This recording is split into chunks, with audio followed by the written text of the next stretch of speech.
पूरे बिहार में आप देख रहे हैं सरकार नाम की चीज नहीं है। यहाँ सरकार पर अपराधी हावी हो गया है। आज अपराधियों का बोलबाला है, चोर गुंडों बदमाश का बोलबाला है। कहीं से भी हित कुटुंब की भी कॉल आ रही है तो हर जगह जमीन कब्जा, रोड कब्जा, हत्या, बलात्कार जैसी घटना घट रही है। इसी प्रकार से एकदम अस्त व्यस्त बिहार हो चुकी है। तो सरकार जब तक नहीं बदलेगी, जब तक यहाँ के रंगदार जेल में नहीं घुसेगा, यहाँ के अपराधी जेल में नहीं घुसेगा, क्योंकि यहाँ रंगदार और अपराधी ही सरकार को चला रहा है। पूरे बिहार में आप देख रहे हैं कि जिस तरह से सरकार यानी विधि व्यवस्था चरमराई हुई है। सरकार नाम की चीज नहीं है।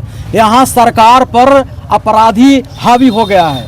आज अपराधियों का बोलबाला है, चोर गुंडों बदमाश का बोलबाला है। जिधर देखिए उधर पेपर पढ़िए, न्यूज पढ़िए, कहीं से भी हित कुटुंब की भी कॉल आ रही है तो हर जगह जमीन कब्जा, रोड कब्जा, हत्या, बलात्कार जैसी घटना घट रही है।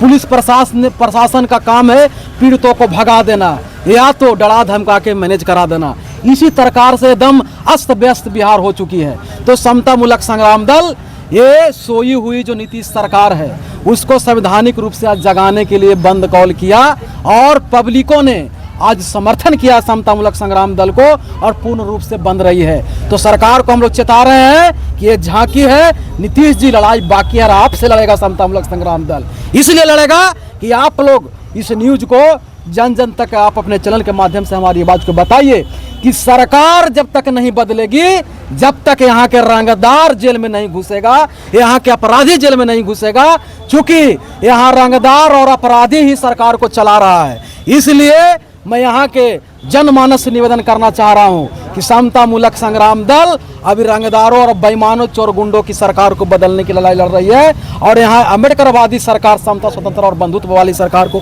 स्थापना करना चाहती है ताकि बिहार की गौरवशाली इतिहास फिर से उज्जवल हो और यहाँ जो ये जात पात शोषण जुल्म हत्या बलात्कार वाली जो राज है वो खत्म हो और यहाँ भाईचारे वाली सरकार हो। इसलिए हम लोग आज रोड पर उतरे हैं और नीतीश कुमार को आने वाले 25 में हटाएंगे और यहाँ बिहार का जो एक नाम था समता स्वतंत्र और बंधुत्व वाली वो सरकार हम लोग बनाएंगे। टेकारी को आज बंद कर दिए, धरना प्रदर्शन कर दिए, तो आपको लगता है कि आपको न्याय मिल जाएगा? देखिए, हम लोग को संविधान पे विश्वास है कि इसी प्रक्रिया से न्याय मिलेगी। पर दूसरा ये भी हमको लग रहा है, आपका शक जाहिर है कि यहाँ के सरकार तो खुद गुंडा बदमाश चोर है। यहाँ के सरकार जो है नपुंसक मऊगा सरकार है और इसके इशारे पर ही सब नचनिया बजनिया पुलिस है। प्रशासन भी तो सर संविधान से चलती है। आप संविधान की बात करें लेकिन फिर भी कोई गिरफ्तारी नहीं होती, ना कोई कार्रवाई होती है। नहीं, यही तो कह रहा हूँ कि संविधान के नाम से तो शपथ ले ही लिया है पर इन लोग काम नहीं कर रहा है। जब सरकार ही मऊगों का सरकार हो, नपुंसकों की सरकार हो, जो रोज नया नया यार बदलता हो, उसको कौन ठिकाना है? उसको जनता से मतलब है? वो तो यार खोजने में लगा हुआ है। ये मऊगा सरकार, ये मऊगा सरकार है। तो कह रहे हैं कि बिहार को हमको जो है मजबूत करना है, किसी के साथ भी गठबंधन करना पर हम करेंगे, लेकिन बिहार के लिए नहीं। बिहार के लिए नहीं, अपनी जो स्वार्थ है ना उसके लिए रोज पलटते हैं नीतीश कुमार। अगर बिहार के लिए अगर ये रहते तो रोज हत्या बलात्कार हो रहा है, नया नया पुल ध्वस्त हो जा रहा है। कितना के सजा दिलवा पाया नीतीश कुमार? ये सैकड़ों बेटी को बलात्कार हुआ अभी मुजफ्फरपुर में। इससे पहले भी आप देखे होंगे सैकड़ों बेटी का बलात्कार हुआ। कोई जेल में गया क्या? बल्कि उसको दबाने के लिए एक नया जजमेंट दिलवा दिया गया। को आगे बढ़ाने की बात करते हैं, योजना नई योजना चलाते हैं। हम कह रहे हैं कि सारे मुद्दों को जैसे ही देखता है कि यहाँ पब्लिक उग्र होने लगी तो कुछ ऐसे मुद्दे लेके आएंगे कि वो सारी मुद्दा जो है गौन हो जाती है। जैसे अभी सैकड़ों बेटी के बलात्कार हुआ मुजफ्फरपुर में, पुल गिर रही थी, लोग को लगा कि आक्रोश पैदा होगा, तुरंत जजमेंट आ गया अति पिछड़ा आरक्षण पे। वो सब मामला पीछे हट गया और सब पब्लिक जो है आरक्षण पर भिड़ गई। लेकिन समता मूलक संग्राम दल समझ रही है हमारी संगठन की लगातार विस्तार हो रही है। जिस दिन विस्तार हो जाएगी उस दिन नीतीश कुमार के ये जो षड्यंत्रकारी सरकार है ना उसको ईंट से ईंट हम लोग बजा देंगे। सर, दलितों की हत्या हो रही है, लगातार हो रही है, बल्कि गया के अलावा और सब जगह हो रही है। लेकिन गया में हरी में लगातार एगो मांझी समाज के हाथ काट दिया गया, मार करके रविदास समाज के पेड़ पर टांग दिया जा रहा है। तो सवाल ये है कि ये अपराध कब तक जारी रहेगा? क्या आप लोग कर रहे हैं? सिर्फ बयानबाजी? नहीं, अपराध रुकेगा कौन? जहाँ हमारी संगठन मजबूत है वहाँ मैं न्याय छीन रहा हूँ, वहाँ न्याय छीन रहा हूँ और सरकार के आगाह कर रहा हूँ कि देखो अब पब्लिक के ऊपर से अब ये जो है ना पानी बह रही है। अब सरकार जो खोज रही है, चाह रही है सरकार से जनता, वो काम पूरा करो। अगर पूरा काम नहीं करोगे तो भैया ये जनता है, वो बिहार के जनता है, ये मानेगा नहीं, फिर न्याय खुद करने लगेगा। ना पे शोषण न्याय अगर सर कीजिएगा, न्याय नहीं होगा, न्याय न्याय कीजिएगा। एकदम न्याय होगा। कैसे न्याय? संविधान में साफ लिखा हुआ है कि अगर आप पर हमला होती है तो उसके आपकी जान पर खतरा है, तो उसके बचने के लिए आपके उपाय भी है। आप बचने के लिए आप पुरजोर हमला कर सकते हैं, तो हमला शुरू होगा, हमला शुरू होगा। और ये होना चाहिए था, पर हमारे लोगों को सरकार ने कमजोर बना दिया। हथियार किसको दिया है? जो जुल्म करने वाला लोग है। कितने दलितों पर अत्याचार हो रहे हैं, सरकार दिया है हथियार का लाइसेंस? हथियार के लाइसेंस नहीं दिया है। अगर हथियार के लाइसेंस नहीं दिया है, इसीलिए जब शोषण, जुल्म यानी हत्या जैसी खुलेआम पीट पीट के मारा जाता है, उस वक्त भी हमारे लोग हथियार के अभाव में हमारे लोग पीटा जाता रहता है। बाकी लोग डर से दुबक जाते हैं या तो मूक दर्शक बने हुए रहते हैं। अगर हमारे पास अगर सरकार लाइसेंस दी होती हथियार को, तो किसी माई का दूध नहीं पिया है, किसी माँ ने ऐसा रंगदार पैदा नहीं किया है कि लाठी से पीट पीट के हमारे लोगों को मार दे। जिस दिन लाठी से पीटने का काम करेगा ना, उसको बुकनी बुकनी कर देगा हमारे लोग।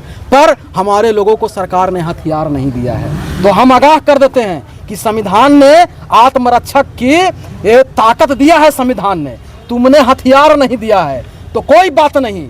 अगर हमारे पिटने वाले के तुम संरक्षण करोगे तो हथियार हम खुद पैदा कर लेंगे। हथियार ऐसा नहीं कि गोलियां बंदूक हो सकता है, हथियार लाठी भी हो सकती है। इतनी हमारे पास जनसंख्या है कि अगर लाठी उठा लेंगे ना तो उसकी SLR फेल हो जाएगी। लाठी से कूट के मार देंगे, लाठी से अनुयायियों को कूट के मार देंगे। यहाँ के सरकार जो है होश में आ जाए। अब हम लोग मानने वाले नहीं है, हमारे लोग कानून नहीं जानता, लोग के हम पढ़ा रहे हैं कि आत्मरक्षा का तुमको संविधान अधिकार दिया है। ऐसा नहीं है कि तुमको कोई गला पर तलवार रख दिया है और तुम उससे याचना करना, याचना नहीं, उसको रन करना है। और रन नहीं, एकदम भीषण करना है, उसको एकदम जमीन में गाड़ देना है। ये जागरूकता मैं कर रहा हूँ और ये होगी। लाठी से मार के यहाँ के, लाठी से मार के यहाँ के वो यहाँ के जो शोषणकारियों, दमनकारियों के भगा। जनता को उग्र करिएगा आप? जनता को उग्र कर रहे हैं। हाँ? ये संविधान का मतलब आप कह रहे हैं कि संविधान उग्र कर रही है? ये संविधान में अधिकार दिया है, इसका मतलब आपके भाषा कह रहा है कि संविधान गलत है? नहीं, संविधान में जो अधिकार दिया है उसको मैं बात कर रहा हूँ कि संविधान में आत्मरक्षा की अधिकार दिया है कि अगर आपकी हत्या कोई कर रहा है और बचने में अगर उसकी हत्या हो गई तो ये गुनाह नहीं है, तो फिर हम उग्र कैसे कर रहे हैं? यही तो हम जनता को बता रहे हैं। तो सर ये आप लोग आपका सिद्ध भी तो नहीं कर पाइएगा ना सर। वो कोर्ट समझेगा ना, वो कोर्ट समझेगा, कोर्ट में वो भिड़ा जाएगा, कोर्ट में भिड़ा जाएगा। आपका आखिरी विकल्प क्या है? हाँ। न्याय अगर प्रशासन के द्वारा नहीं मिलता है तो आपके पास में आखिरी विकल्प क्या है? अभी तो मैंने पब्लिक को मैंने कह दिया है कि बुलेट के जवाब बैलेट से, वोट से। 2025 में सरकार बनाओ। किसी कारण से अगर सरकार नहीं बनी तो फिर आत्मरक्षा के लिए अपने आप को हथियार बना लो, अपने आप को हथियार बना लो। जब दिमाग हथियार बन जाएगा, जब आपका हाथ हथियार बन जाएगा, तो लाठी से के समझ लेंगे। इन लोग पर गोली चलाने की जरूरत है। कितना है अगर आबादी? अरे कोई समाज में कितना उग्रवादी गुंडा कितना है? 1000 पर एगो, 1000 पर एगो। और एक गांव में अगर एगो हाथ लाठी निकाल देगा ना तो इसकी भागने की जगह नहीं मिलेगी। और इसको सर आदमी है, उनके पास संसाधन है, आपके पास क्या है? अरे भैया जब लाठी पड़ेगा ना तो उसको देखेंगे ओकर दहिया मजबूत है कि ओकर मन बढ़ू है, मजबूत नहीं है। जब हमारे लोग मानसिक रूप से कमजोर है ना तो उसको बोलते हैं मन बढ़ो। और जब हमारे लोग मानसिक रूप से मजबूत हो जाएंगे, एक लाठी में पानी पिएगा वो इतना मजबूत है। और अगर कोई कहता है कि हम बड़ी मजबूत है तो ऐलान कर रहा है मनोज भारती, माई के लेता है एक लाठी में अगर धरती ने गड़वा दिए तो फिर चमर वंश के बेटा है। पहला विकल्प तो ये है कि हम लोगों को कह रहे हैं कि प्रशासन सुधार जाए। अभी आप देखें ना, हम लगातार यहाँ आंदोलन कर रहे हैं, एसडीओ को घेर रहे हैं, एसडीओ को घेर रहे हैं, सभी को घेर रहे हैं। कितना संज्ञान लेता है आप लोगों को जाके पूछिए। अभी मांझी समाज के घर गिराने का कोशिश किया गुरारू में, वहाँ पर ही हमारे टीम के लोगों ने आंदोलन किया है। आप जाके पूछिए सीओ से कि आपने कोई संज्ञान लिया। अगर संज्ञान नहीं लिया तो क्या हम अपने समाज को घर गिरने देंगे? नहीं गिरने देंगे। अगर आप उसके बाद भी जेसीबी मशीन लेके आ जाएगा तो लाठी तो चलेगा। इसके जिम्मेदार वहाँ का प्रशासन होगा। हम अपनी आत्मरक्षा, हम अपनी बेटी बहू की इज्जत बचाने के लिए मनो एक मतलब क्या समझते हैं कि हमारी बेटी बहू को कोई मेरे आंख के सामने इज्जत लूटता रहे और हम कहें कि हम हिंसा नहीं करने वाले व्यक्ति हैं, हम गांधी जी के और बुद्ध जी के मानने वाले हैं। नहीं, उस वक्त कायर है। बुलेट का जवाब बैलेट से कब तक दीजिएगा या 2025 या नहीं? एकदम दे पाएंगे। दे पाएंगे। आज देखे ना, बुलेट आज का जो- आज पब्लिक ने ये सहमति दे दिया कि बैलेट ही ताकतवर है और राज आ जाएगी। पूरे टेकारी के जनता ने समर्थन किया है, तो हमको लगता है कि बुलेट की जरूरत नहीं पड़ेगा। लेकिन सरकार चाहती है, सरकार ये चाह रही है, नीतीश सरकार, कि यहाँ के जनता को उग्र किया जाए और इनके हाथ में बंदूक थमा दिया जाए, ताकि इसी के चुनाव फिर लड़ा जाए, इसी के आधार पर चुनाव लड़ा जाए और लोगों को फिर डरा धमका के वोट लिया जाए। लेकिन अब जनता जाग चुकी है और बैलेट से ही आंखी पे पटक देंगे। बैलेट से ही पटक बिहार में बहुत सारे दलित पार्टी हैं, दलित के हितैषी हैं, आप कैसे देंगे। दलित के हितैषी नहीं होगा, अपन परिवार के हितैषी होगा। एक आध को दिखाइएगा आप, अगर दलित के पक्ष में है, अगर लड़ाई लड़ा होगा तो दिखाइएगा एक आध को। लड़ता है दलित के पक्ष में, कभी लड़ा है? चिराग पासवान जैसे तो जाते हैं। हाँ, वो दलित के पक्ष में है, वो 15% आरक्षण के समर्थक हैं और बोलते हैं कि सक्षम दलित जो आरक्षण छोड़ दो। हम मान गए आपका बात, हम मानते हैं ना, ये भाषा उनको बता रही है।